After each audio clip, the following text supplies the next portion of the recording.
Welcome to FX Street. If you like what we're talking about, you like the content we're producing, you want to be updated to it on a regular basis, head on over to YouTube, hit the subscribe button. You can follow Akash and I individually on Twitter, Akashit among Yeko0 and myself at Just Analysis 1.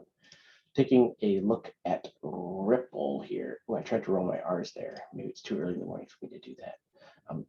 Ripple. So I'm just gonna make this really short and sweet. I am bullish on this current setup here for one reason only, and that is due to a time cycle. That's actually a confluence of time cycles. So currently, so this is I'm using going back till the 5th is kind of the reference point, but in GAN analysis, GAN warned that the dates between January 1st and January 7th were important dates to identify for any financial instrument, and that if an instrument, as establishing kind of the highs and lows, and that an instrument could be considered in a bull market if it's trading above those ranges, and in a bear market if it's trading below those ranges. So whatever the high and low are for the first week of the year, that kind of establishes the floor and the ceiling, so to speak, for establishing the bear market and bull market scenarios for the new year.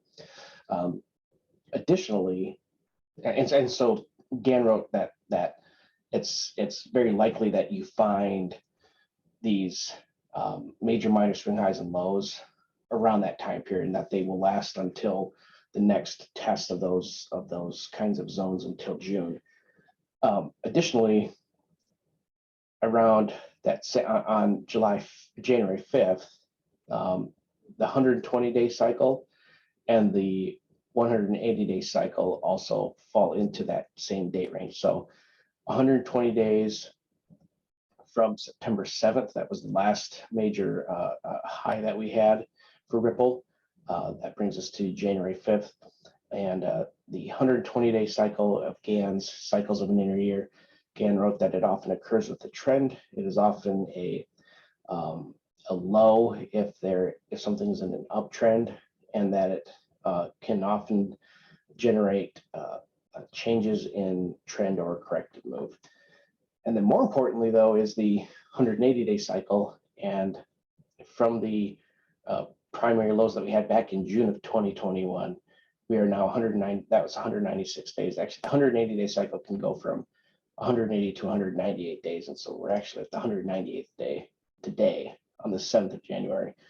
And this is a date that is important because this is really where we should see a low established and then see bullish response occur.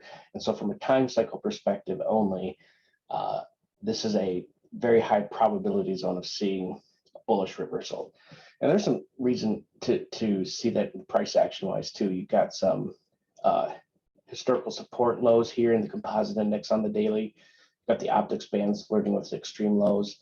The RSI is not yet in oversold conditions yet, but when you look at the weekly, in the weekly's optics bands are at new all-time lows.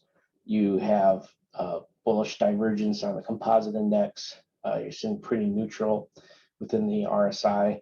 There are lots of reasons to expect, and you have a Kumo twist coming up at the start of the next weekly candle as well. So in the Ichimoku system, there's a lot of reasons why, and huge gaps now in between the bodies of these candlesticks in the weekly Tenkan Sen. There's a lot of reasons why I see this going to $1 from here, and then that's going to face a lot of resistance right up there.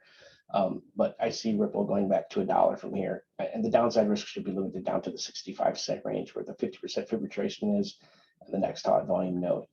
So that's what I see on Ripple. I'll pass it off to you, Akash. Thank you, John. That was really interesting, the GAN cycle. I'm going to check them out after our session here. So what I see for XRP here is that it's been the candles of the bodies, right, have been above this bear trend line that we see here, which is serving as a support. And now the 3-day demand zone is also coming in and like it has supported the recent flash crashes, and XRP seems to be doing a U-turn here.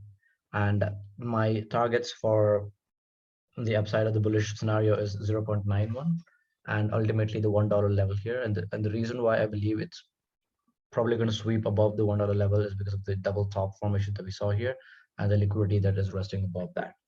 Right, so this is a very concise outlook for Ripple, but there's another thing that I see here, which is a falling wedge, which forecast theoretically, right, it forecasts 12.6% upswing, assuming it breaks out somewhere around 0.8. We have the target, the forecast places the target at 0.88, approximately 0.89, the same level that we just looked at in the previous chart. Right, but I do believe $1 seems inevitable for XRP from a bullish perspective. And if you want to take a look at the bearish targets, I have the 0. If we produce it close below the 3-day demand zone at 0.70, I believe 0.65 is the next stable support level where XRP is going to stabilize itself. So yeah, that's my take on XRP. Thank you, Akash, and thank you everybody for watching. Please don't forget to like, comment, and subscribe.